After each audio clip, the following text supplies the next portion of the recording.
नमस्कार, आप देख रहे हैं न्यूज फॉर नेशन और मैं हूं प्रियदर्शन। बिहार में मंत्रिमंडल विस्तार को लेकर एक बार फिर से सुगबुगाहट तेज हो गई है और यह सब तब हुआ है जब कांग्रेस नेता राहुल गांधी ने बिहार के मुख्यमंत्री नीतीश कुमार को अचानक फोन किया और नीतीश कुमार को जैसे ही राहुल गांधी का फोन आया, नीतीश कुमार एक्शन में आ गए। उन्होंने आनन फानन में तुरंत बिहार के उप मुख्यमंत्री तेजस्वी यादव को शुक्रवार की सुबह बुलाया। दोनों नेताओं में मुलाकात हुई और इसके बाद जो बातें सामने आई हैं वह यह है कि बिहार में कैबिनेट विस्तार को लेकर नीतीश कुमार और तेजस्वी यादव इन दोनों के बीच काफी अहम चर्चा हुई है। तो ऐसे में बड़ा सवाल उठता है कि आखिर बिहार में जब कैबिनेट का विस्तार होगा तो कौन कौन से नेता हैं जिन्हें कैबिनेट में जगह मिल सकती है, यानी कि उन्हें मंत्री बनाया जा सकता है। तो दरअसल अगर हम मौजूदा समय में बिहार के में मंत्रिमंडल की बात करें तो जो बिहार का मंत्रिमंडल है उसमें फिलहाल कुल 31 मंत्री हैं। इसमें बिहार के मुख्यमंत्री नीतीश कुमार को जोड़ करके 31 मंत्री होते हैं। तो ऐसे में जो बिहार में अब शेष मंत्री पदों की संख्या है, यानी कि जो रिक्तियां हैं, अगर उन रिक्तियों पर आप देखें तो ये रिक्तियां हैं 5। यानी कि बिहार में जो बिहार विधानसभा के सदस्यों की संख्या है वह संख्या होती है 243। तो 243 के हिसाब से कुल 15% लोगों को इस हिसाब से विधायक जो मंत्रिमंडल है उसमें जगह मिल सकती है। और इस हिसाब से बिहार में मंत्रियों की जो अधिकतम संख्या हो सकती है वह 36 हो सकती है और यह मुख्यमंत्री को लेकर के शामिल है। तो मौजूदा समय में जैसा मैंने आपको बताया कि फिलहाल बिहार में कुल 31 मंत्री हैं और 31 मंत्रियों के बाद अभी 5 सीटें मंत्रिमंडल में रिक्त हैं, जिन्हें लेकर के कांग्रेस सहित राष्ट्रीय जनता दल और कुछ अन्य नेताओं की नजर है कि हमें मंत्रिमंडल में जगह मिलनी चाहिए। और कांग्रेस नेता राहुल गांधी ने इसी को लेकर के आज नीतीश कुमार को फोन किया था। दरअसल अगर हम मौजूदा समय में बिहार मंत्रिमंडल पर देखें तो बिहार मंत्रिमंडल में जो अलग अलग दल शामिल हैं और जिनके अलग अलग मंत्री हैं, तो जैसा मैंने आपको बताया कि 243 सदस्यीय विधानसभा में के वाली बिहार विधानसभा में कुल 36 मंत्री बन सकते हैं, जिसमें फिलहाल 31 मंत्री हैं। और अगर मौजूदा समय की हम बात करें तो नीतीश मंत्रिमंडल में जो मंत्री हैं उसमें राष्ट्रीय जनता दल के कोटे से फिलहाल 15 मंत्री हैं, जबकि नीतीश कुमार जिस जदयू का प्रतिनिधित्व करते हैं उससे नीतीश कुमार के सहित कुल 13 मंत्री शामिल हैं। और वहीं कांग्रेस के कोटे से 2 मंत्री हैं, जबकि एक मंत्री निर्दलीय सुमित सिंह हैं। और इस तरीके से कुल 31 मंत्री बिहार मंत्रिमंडल में शामिल हैं, यानी बिहार सरकार में शामिल हैं। और 5 रिक्तियां हैं। तो ऐसे में अगर आप 5 रिक्तियों को देखिएगा तो पहले आप याद करें कि अगस्त 2022 में जब नीतीश कुमार ने बिहार में महागठबंधन की सरकार बनाई थी, तब उस समय राष्ट्रीय जनता दल के कोटे से कुल 17 मंत्री बनाए गए थे। लेकिन बाद में अलग अलग कारणों से कार्तिक सिंह और सुधाकर सिंह, इन दोनों ने जो राष्ट्रीय जनता दल के कोटे से मंत्री बने थे, इन दोनों का इस्तीफा हो गया था।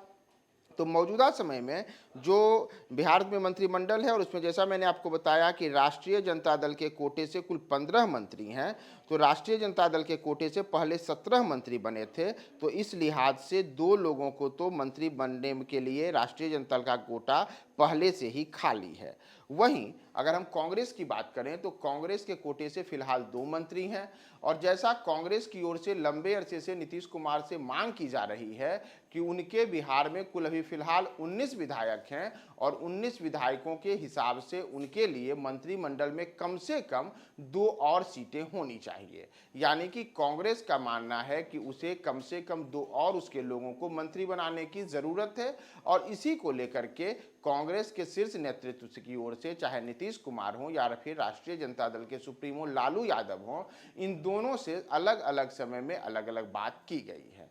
तो फिलहाल जो बातें अंदर खाने से सामने आ रही हैं उसके अनुसार नीतीश कुमार और तेजस्वी यादव के जो बीच बातचीत हुई है उसमें मंत्रिमंडल के विस्तार को लेकर के जिस फार्मूले पर चर्चा की गई है उसके अनुसार कांग्रेस के कोटे से 2 और मंत्री बनाए जा सकते हैं। अब कांग्रेस के कोटे से कौन कौन नेता मंत्री बनेंगे यह बेहद अहम है। तो अगर आप फिलहाल जो मौजूदा कांग्रेस की ओर से मंत्री हैं और अलग अलग कांग्रेस के संगठन में जो नेता हैं उनको देखेंगे तो बिहार की राजनीति के बारे में जैसा कहा जाता है कि बिहार की सियासत में जातीय फैक्टर सबसे अहम होता है। तो कांग्रेस भी आगामी लोकसभा चुनाव को ध्यान में रखते हुए अपने जो नए मंत्रियों को बनाने की कांग्रेस की चाहत है, उसमें इस जातीय फैक्टर को ध्यान में रखेगी। कांग्रेस के बिहार प्रदेश के अध्यक्ष अखिलेश सिंह हैं, वह भूमिहार जाति से आते हैं, जबकि बिहार विधानसभा में जो उनके कांग्रेस के नेता हैं शकील अहमद, वो मुस्लिम कम्युनिटी से आते हैं। इसके अतिरिक्त कांग्रेस की ओर से एक दलित बिरादरी के व्यक्ति को मंत्री बनाया गया है।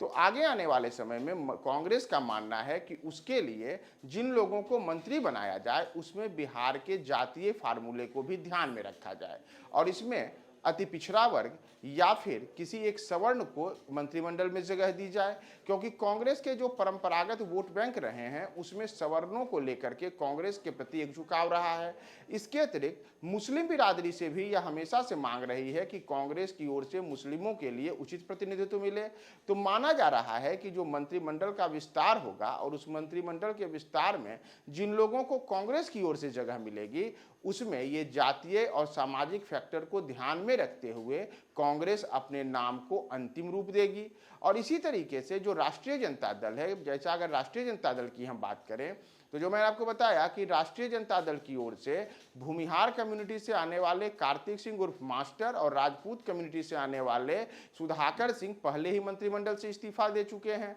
और राष्ट्रीय जनता दल ने पिछले कुछ वर्षों के दौरान जो A to Z की राजनीति का नारा दिया है, यानी कि तमाम जातियों के लिए राष्ट्रीय जनता दल का दरवाजा खुला हुआ है, तो उस लिहाज से भूमिहार और राजपूत बिरादरी के जिन मंत्रियों से उन्होंने पहले इस्तीफा दिया तो उनके पद अभी भी खाली हैं, यानी कि उनका कोटा अभी भी रिक्त है। तो राष्ट्रीय जनता दल जो अगला मंत्रिमंडल विस्तार होगा उसमें इन जातियों के प्रतिनिधित्व को लेकर के किसी खास चेहरे को आगे कर सकती है, क्योंकि इसका सीधा सीधा असर आगामी लोकसभा चुनाव 2024 पर पड़ेगा। और इसके अतिरिक्त जो बिहार विधान